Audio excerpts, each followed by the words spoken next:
Good Morning Business. L'instauration du pass sanitaire va-t-elle plomber la fréquentation des lieux de culture et en particulier celle des cinémas? Les premiers chiffres effectivement sont inquiétants.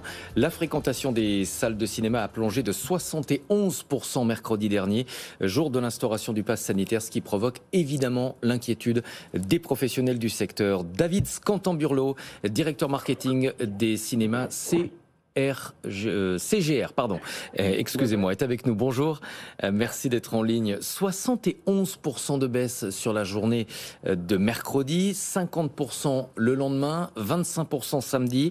On a l'impression quand même que le choc est en train de s'estomper. Avec une semaine de recul, quel est le bilan ? Écoutez, vous parliez de plomber la fréquentation. Je pense que le terme est bien choisi. Depuis mercredi, on ne cesse de voir les chiffres reculer. Alors oui, ça recule moins au fil des jours, mais quand même, quand on fait le bilan sur 5 jours glissants, et si on les compare à N-2, on est quand même sur une baisse chez CGR Cinéma à moins 70. Donc, grosso modo, on est vraiment sur une chute vertigineuse de la fréquentation. C'est notre inquiétude. Quand l'annonce a été faite de la mise en place du pass sanitaire, elle se confirme et pour le coup, elle est, je pense, grandement liée à la mise en place de la mesure puisque on a les films, on a l'offre. Donc c'est pas un problème d'offre, c'est pas un problème de météo parce qu'on compare justement avec des semaines équivalentes N-2. Il y a autre chose. Il y a autre chose et je pense que outre la mise en place du pass sanitaire, c'est la cacophonie autour de sa mise en place qui aujourd'hui laisse nos spectateurs dans le doute et dans l'incompréhension de ce qu'ils peuvent pas faire. David, je vais vous poser une question très technique. Est-ce que vous pouvez ne pas utiliser l'oreillette? Parce qu'on me dit en régie en fait que on vous entend extrêmement difficilement. Je vous pose une question sur la gestion aussi de la crise sanitaire. Comment est-ce que les cinémas ont géré la situation? On a vu certains cinémas ouvrir des séances à des personnes qui ne disposaient pas du pass sanitaire, mais en limitant la fréquentation à 50 personnes. Est-ce que c'est quelque chose que vous avez fait dans vos cinémas? En effet, alors chez CGR Cinéma, on a un maillage géographique qui nous permet justement de nous adapter et d'être le plus pragmatique possible.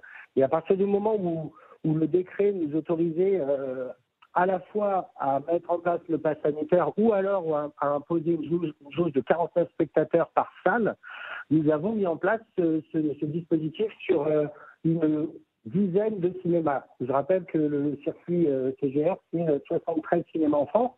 Donc, une part infime du circuit est soumise à cette jauge de 49 places, 49 spectateurs par salle. Et ça concerne principalement des monosalles ou des petits cinémas de centre-ville. Mais c'est vrai que pour la majeure partie de nos cinémas, qui sont des multiplex avec beaucoup de fauteuils, ce dispositif n'a pas été choisi. On a opté pour le pass sanitaire. Vous demandez l'aide du gouvernement. Concrètement, que peut faire le gouvernement pour vous aider? Écoutez, depuis le début de cette pandémie, on va pas se plaindre sur la façon dont on a été soutenu par le gouvernement. Ce qu'on peut déplorer, néanmoins, c'est les perpétuelles annonces faites dans une précipitation, justifiée ou non par l'urgence de mise en place. Mais une fois de plus, on se rend compte quand même que la culture est en première ligne. La culture est un petit peu instrumentalisée dans cette course au vaccin. On a été les premiers à devoir mettre en place le pass sanitaire dans des circonstances, comme je vous le disais, quelque peu chaotiques, où le jour de la réouverture, nous devions imposer un justificatif d'identité à nos spectateurs. 3 jours plus tard, on pouvait arrêter de demander ce justificatif.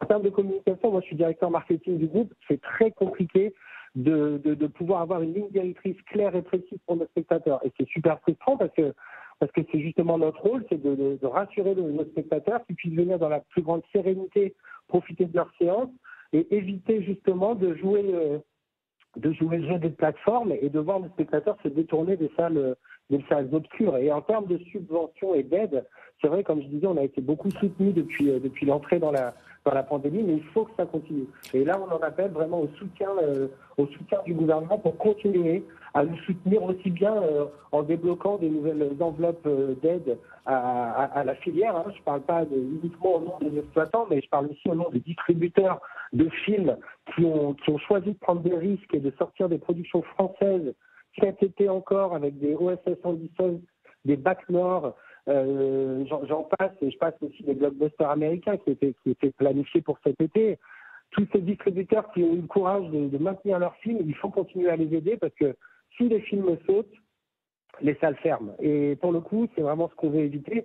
Et puis, au-delà des subventions, il faut effectivement que le gouvernement continue à nous soutenir dans les mesures de chômage partiel, de prise en charge des exonérations. Ça, c'est des choses qui se sont fortement limitées depuis la fin du mois de juin. Et aujourd'hui, au vu des chiffres et de la chute vertigineuse de la fréquentation, on va avoir besoin d'aide si on veut rester ouvert. Merci beaucoup David d'avoir été en ligne avec nous. Vous êtes, on le rappelle, un directeur marketing des cinémas CGR. Désolé d'avoir écorché aussi le nom de votre entreprise et toutes nos excuses aussi à nos auditeurs et téléspectateurs pour la mauvaise qualité de cette connexion.